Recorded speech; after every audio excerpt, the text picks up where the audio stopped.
மக்கள் வணக்கம். வருகின்ற 2026 சட்டமன்ற தேர்தலில் திமுக 234 தொகுதியில் 200 தொகுதி வெற்றி பெறணும் அப்படின்னு சொல்லி முதல்வர் ஸ்டாலின் அவர்களும் உதயநிதி ஸ்டாலின் அவர்களும் முடிவு செஞ்சு அதுக்குண்டான ஏற்பாடு செஞ்சுட்டு வராங்க. தமிழ்நாட்டில் யார் எப்படி போனான்னா, எவன் செத்தான்னா பொழைச்சான்னா அதெல்லாம் இப்போ அவங்களுக்கு அக்கறை கிடையாது. 2026 தேர்தலில் எப்படியாவது வெற்றி பெற்று திரும்ப ஆட்சி பிடிக்கணும், கொள்ளையடிக்கிறதுக்காக தான் ஒரு கனவு. இதற்கிடையில் உடன்பிறப்பே வா அப்படின்னு சொல்லி கட்சி நிர்வாகிகள் ஸ்டாலின் அவர்கள் சந்தித்து வராங்க. அதில் பார்த்திங்கன்னா மாவட்டத்துறையாக நிர்வாகிகளை சந்திக்கிறாரு. இப்போ சமீபத்தில் மதுரை நிர்வாகிகளை சந்தித்த ஸ்டாலின் நடத்தி அந்த இதில் யார் மாவட்ட மேலே பிரச்சனை சொல்கிறாங்களோ அவங்கள நீக்கிட்டு வேறு ஆளுங்களை போட்டு பண்ணிட்டு வராங்க. அது மாதிரி இப்போ சமீபத்தில் திமுக எதற்கெடுத்தாலும் பார்த்திங்கன்னா 80 வருடம் கட்சி திமுக எந்த கொம்பனாலையும் அசைக்கி பார்க்க முடியாது, தமிழ்நாடு அவுட் ஆஃப் கண்ட்ரோல் மத்திய அரசுக்கு அப்படி இப்படின்னு சொல்லிட்டு இருக்கிறாரு ஸ்டாலின் அவர்கள். ஆனால் அப்படி இருக்கிற ஸ்டாலின் சமீபத்தில் மதுரை நிர்வாகிகளை சந்தித்து பேசினார்.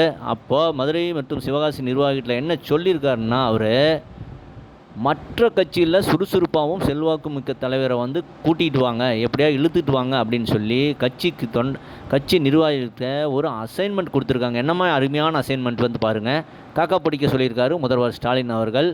ஏன்னா 2-3 வருடத்திற்கு முன்னே வெடிஞ்சால் அமைச்சர்கள் எந்த மாதிரி பிரச்சனை கொண்டு வருவாங்களோ எனக்கு தூக்கமே வரமாட்டேங்குது அப்படின்னு சொல்லி ஸ்டாலின் ஒரு மேடையில் புலம்புனார். ஏனென்றால் பொன்முடி அவர்கள் என்ன பேசினார் அப்படின்னா, பெண்கள் இலவசமாக பஸ்ஸில் போகிறாங்க அப்படின்னு ஓஷி அப்படின்னாரு. அப்புறம் இன்னொரு தடவை சர்ச்சையில் மாட்டினார். சேகர் பாபு ஒரு பத்திரிகையாளர்கிட்ட பேசுகிறது, இதாக பேசுகிறது. இந்த மாதிரி அமைச்சர்கள் முதல்வர் ஸ்டாலின் அவர்களை தூங்கவே விடுறதில்ல. அது முதல்வரே சொல்லிட்டார். ஆகவே தான் அவருக்கு நம்பிக்கை இல்லை போல், நம்ம கட்சிக்காரர் இருந்தால் காலை வாரி விட்டுருவோம் அப்படின்னு சொல்லி வேறு கட்சியில் செல்வாக்கு மற்றும் சுறுசுறுப்பாக இருக்க நிர்வாகிகளை கூட்டுவாங்க சொல்லியிருக்காரு. செல்வாக்குன்னு என்ன, மக்கள் செல்வாக்கு இல்லைங்க, பணம் செல்வாக்கு தான். பணம் செல்வாக்கு வந்தால் தானே கத்தையாக செலவு பண்ண முடியும். அதுதான் முதல்வர் ஸ்டாலின் அவர்கள் சொல்லியிருக்காரு போல்.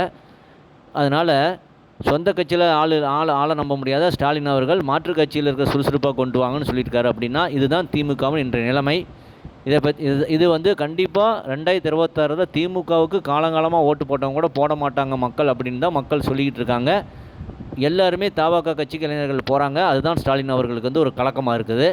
அதை பயம்தான் இவர் இந்த அசைன்மெண்ட் கொடுத்துருக்காரு, இந்த ஆள் பிடிக்கும் அசைன்மெண்ட்டை கொடுத்துருக்காரு. இதை பற்றி மக்கள் எப்படி நினைக்கிறீங்க அப்படின்னு கமெண்ட் பண்ணுங்கள். சேனலில் ப்ளீஸ் சப்ஸ்கிரைப் அண்ட் ஷேர் செய்யுங்க. நன்றி, வணக்கம், ஜெய்ஹிந்த்.